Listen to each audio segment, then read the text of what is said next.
Tidak ada hal yang paling buruk dan bau yang paling busuk, selain dari perkumpulan manusia-manusia munafik, yang tercampur menjadi satu dalam sebuah kelompok yang biasa kita sebut sebagai partai politik.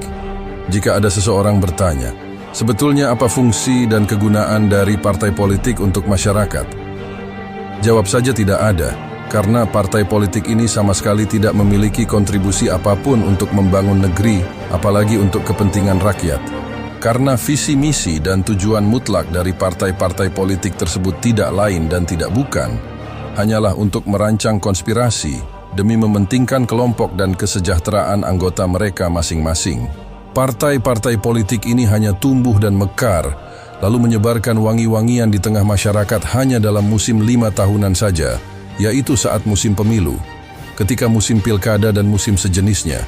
Tapi setelah beberapa musim itu berlalu, maka masyarakat harus waspada, karena partai-partai politik tersebut akan kembali layu terkulai dan mengeluarkan bau busuk beserta racun yang sangat berbahaya.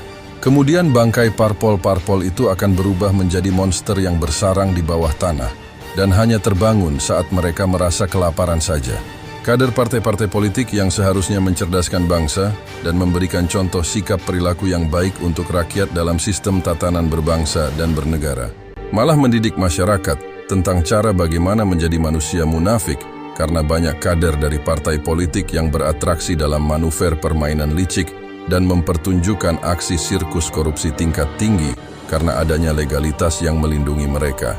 Sebenarnya semua partai politik itu hanya menjadi rumah perlindungan bagi para koruptor, dan partai politik banyak dipergunakan sebagai tangga pijakan oleh orang-orang yang rakus jabatan untuk memenuhi hasratnya dalam memperkosa hukum melalui kekuasaan yang telah mereka raih dalam sebuah kompetisi kotor. Mereka sangatlah bebas dan sama sekali tidak pernah takut untuk melakukan hal-hal yang melanggar hukum, karena mereka merasa memiliki kekebalan hukum dari legalitas yang mereka dapatkan. Legalitas mereka dilegitimasi langsung oleh rakyat jelata yang sangat minim intelektual. Kemudian suara rakyat itu mereka ambil dengan paksa, lalu ditukar dengan beberapa janji manis dan selembar amplop tipis.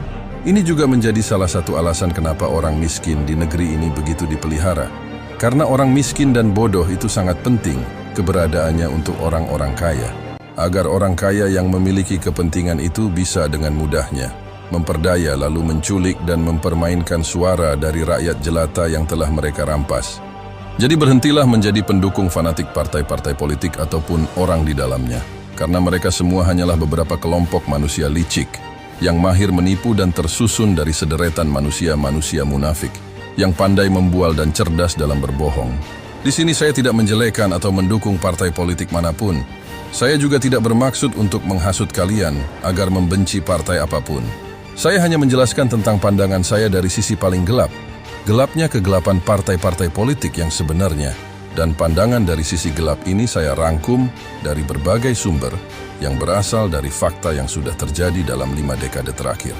Jadi jika ada partai politik yang tersinggung atau tidak setuju dengan penilaian saya ini, maka dapat dipastikan dialah dalang dan pelaku utamanya.